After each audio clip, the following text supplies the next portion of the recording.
It's a great honor to be part of this event.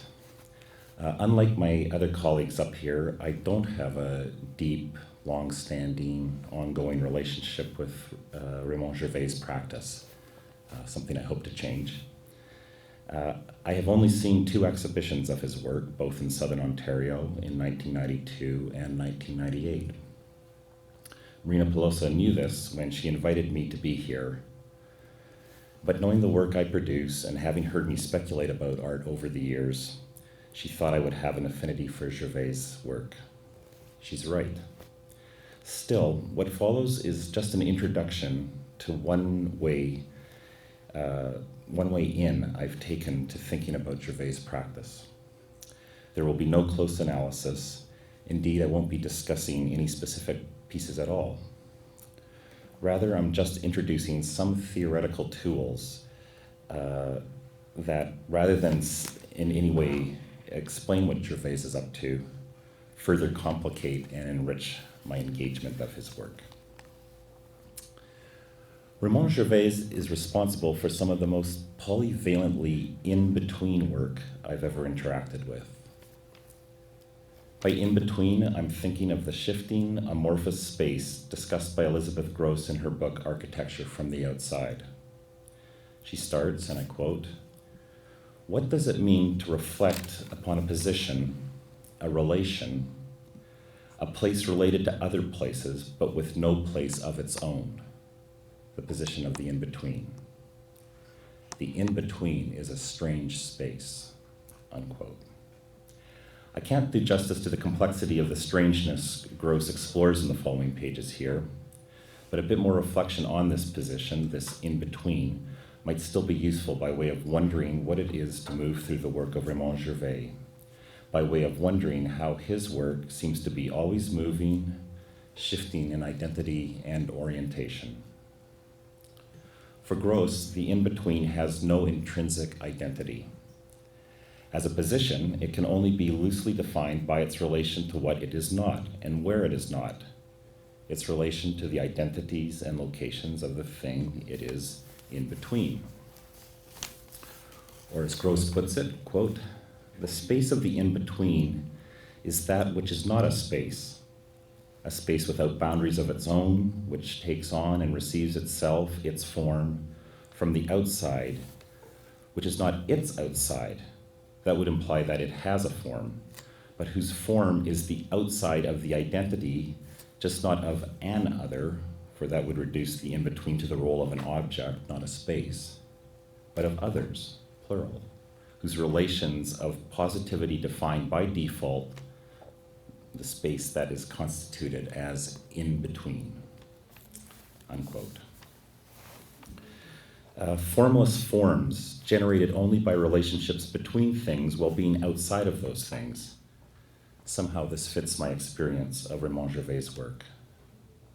This whole line of thinking came from the fact that I find being with Gervais' offerings to be profound, insidiously wonderful aesthetic events, while at the same time wondering where the art really is.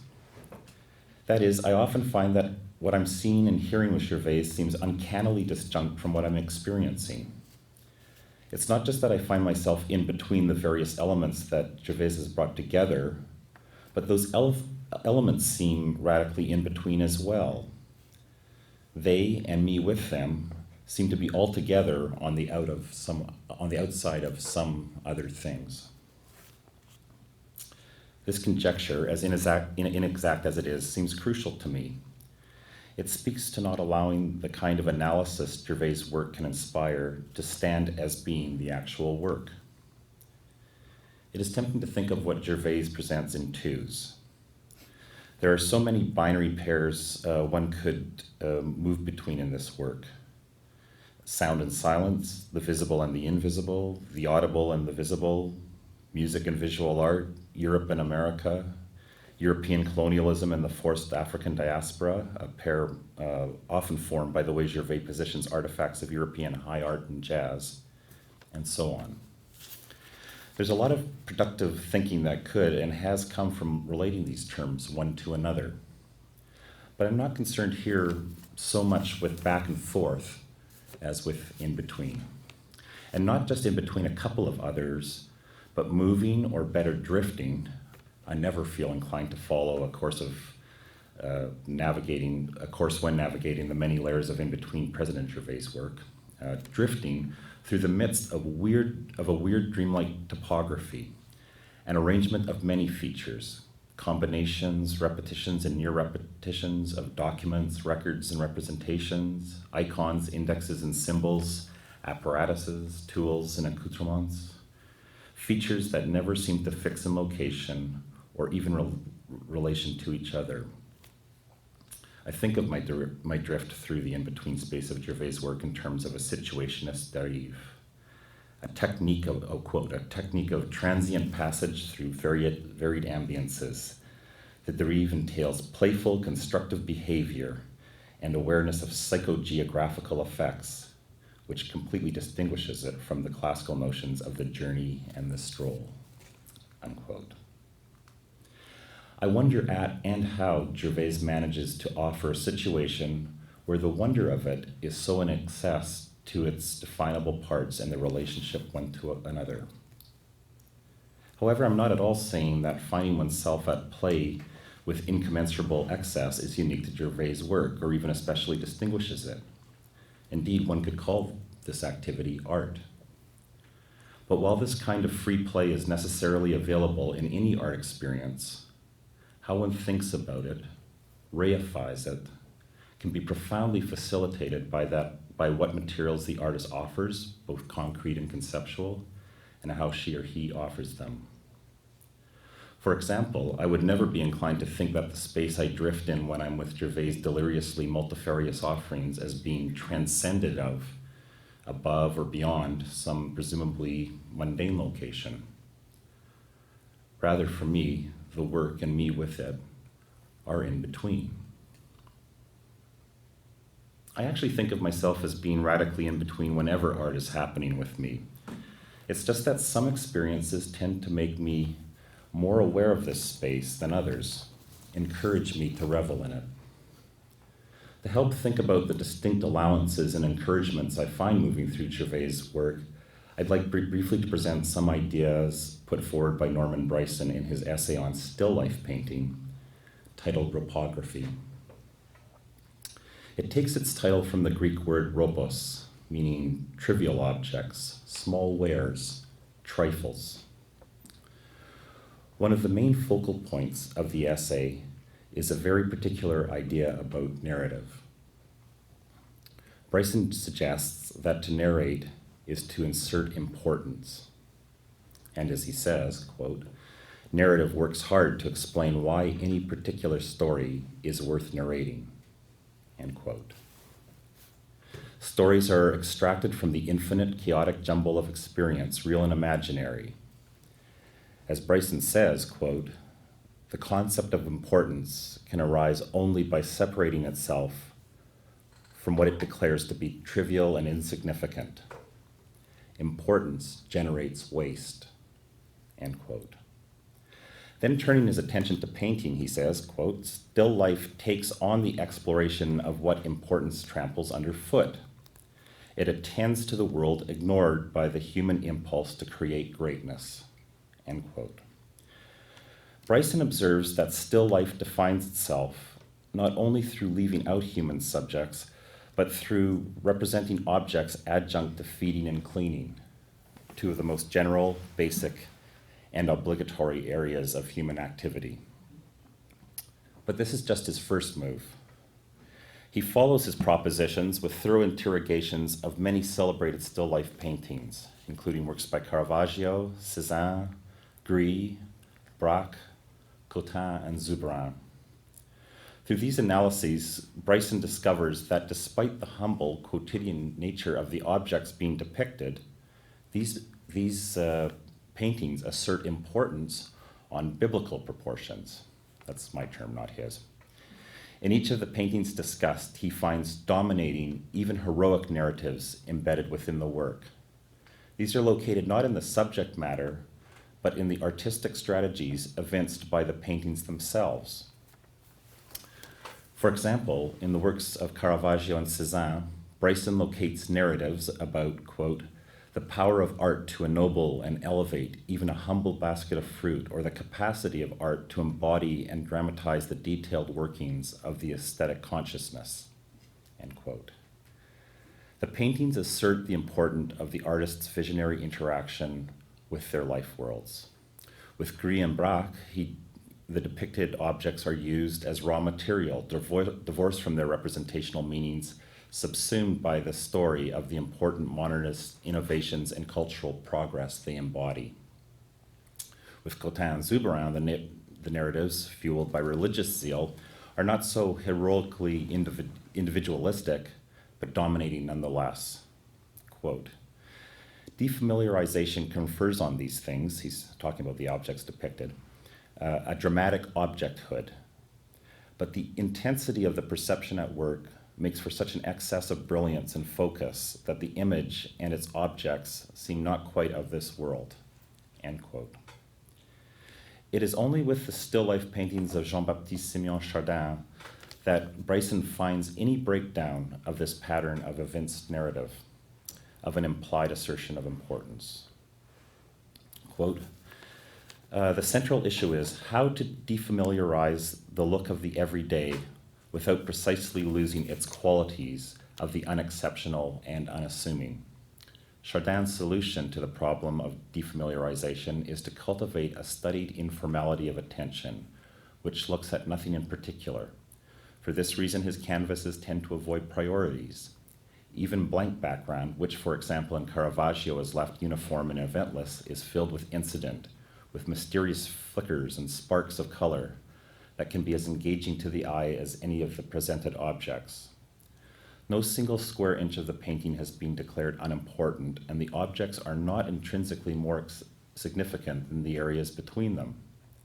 Chardin undoes the hierarchy between zones of the canvas, which the whole idea of composition traditionally aims for.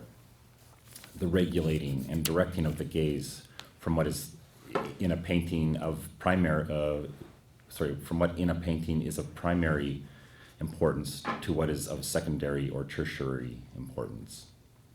He gives everything the same degree of attention or inattention, so that details as they merge are striking only because of the gentle pressures bearing down on them from the rest of the painting. End quote. Bryson is talking about his exploration of the sensory material that Chardin is offering, the freedom he feels to actively move his attention and imagination without there being any sense that there's a right way to it. The Chardin doesn't lead him through its priorities, it leaves him to drift in between. What's crucial to me here is the observation that there are aesthetic conventions present within many artworks that, despite whatever one might interpret the content of a given work to be, seek to mediate the experience of them and convince you of their significance and worth. And this is very important to me as a musician, the realization that despite its lack of representational content, much music is rife with preconditionings and conventions that variously and vigorously narrate its importance. Perhaps an anecdote related by French philosopher Jean-François Lyotard involving John Cage will help make clearer what I'm getting at here. Quote, in Milwaukee, I remember there was a meeting on performance in postmodern culture organized by Michel Benamou. Raymond Federman had made his contribution, which was an audio-visual montage of 11 texts, each marked by the suspension of meaning, deported, orphaned, refugee, stateless, titled Voices Within Voices. John Cage, who was with us there, with uncharacteristic vehemence, withdrew his support of the work, protesting that despite its clever deconstructive apparatus, it remained dedicated to expressing the lack of meaning for a subject. In short, it was romantic, end quote.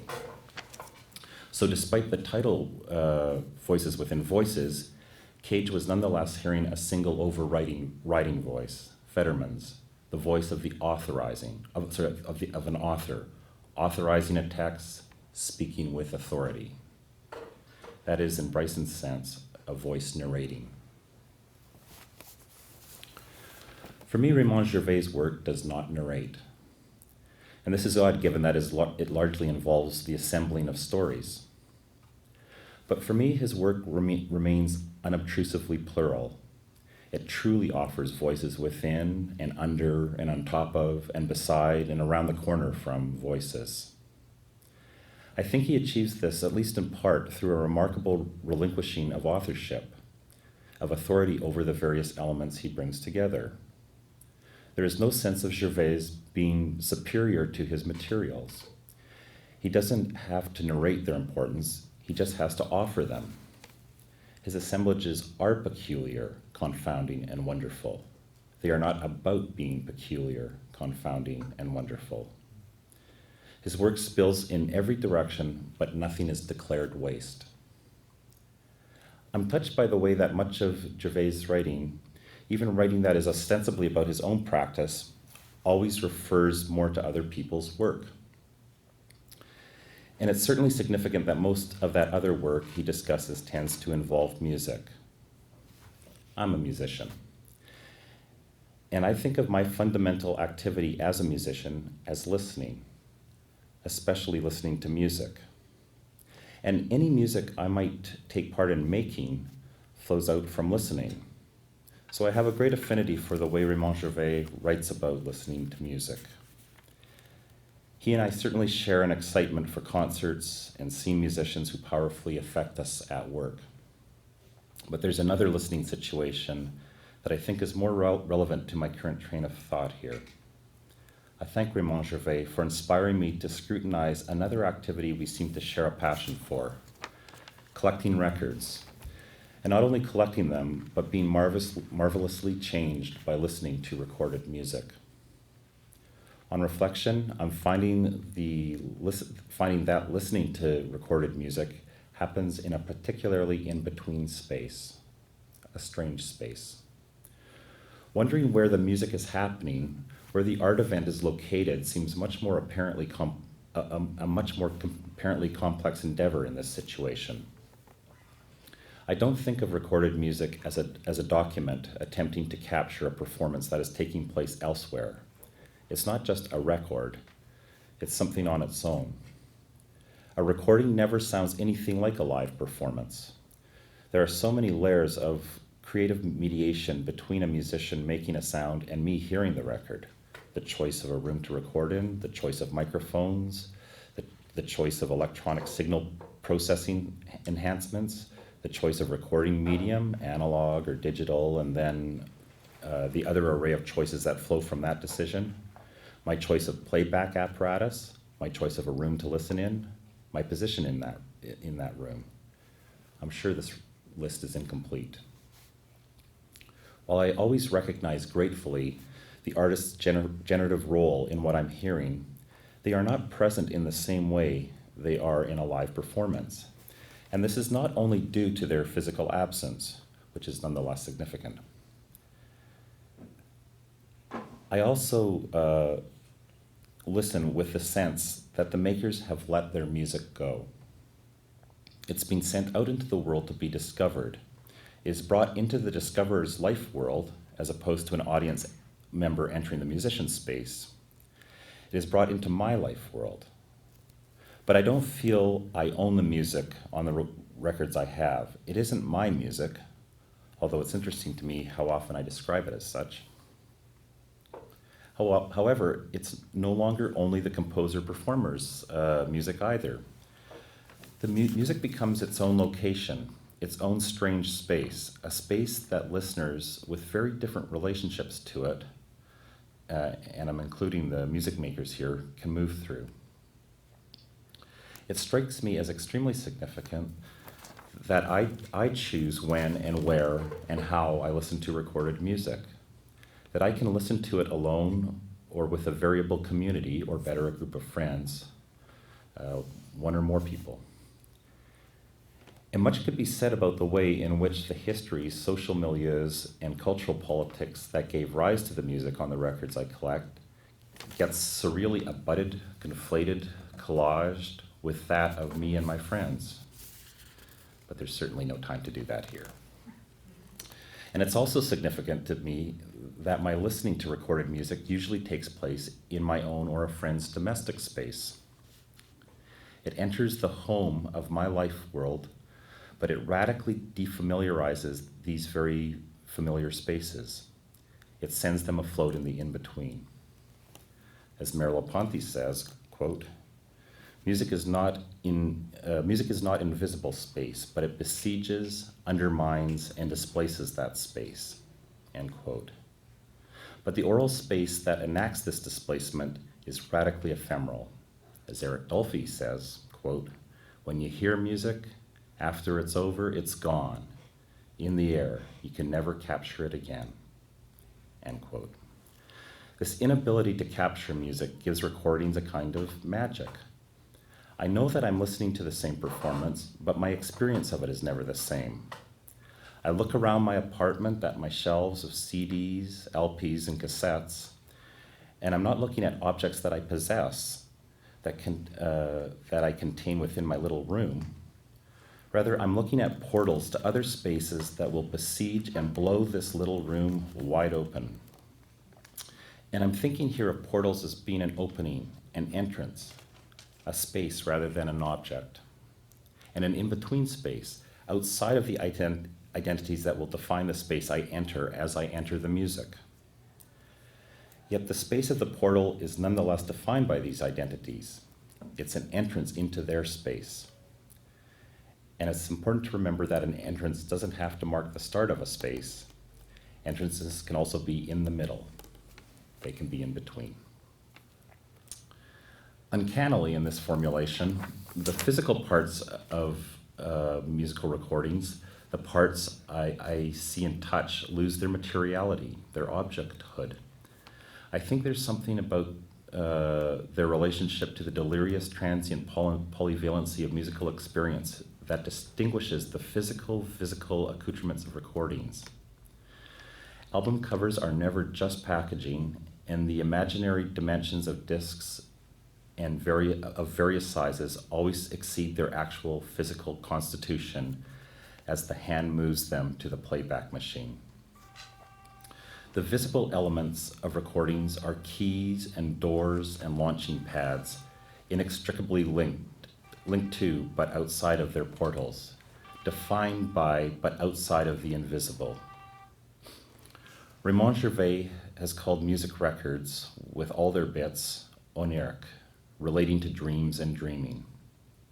At least in part, I think of his work as an extension and expansion of that dream, a proliferation of the in-between space opened up by being with recorded music and its polymorphic, tenuous objects. So here at the end, we come to what was the other starting point for me when I wondered what I could possibly say about Raymond Gervais' work. The first starting point was thinking about being with Gervais' work, knowing art was happening, but wondering where the art was. I guess my answer is in between. The second starting point was telling a friend that I had been asked to make a presentation here and asking him if he knew of Raymond Gervais. As it turned out, my friend was extremely familiar with Gervais' practice and was a fan. But his first response to my question was, sure, he's a record collector. I remember thinking how wonderful, and I hoped my friends would say that about me as well. Thanks, Maria. Thank you.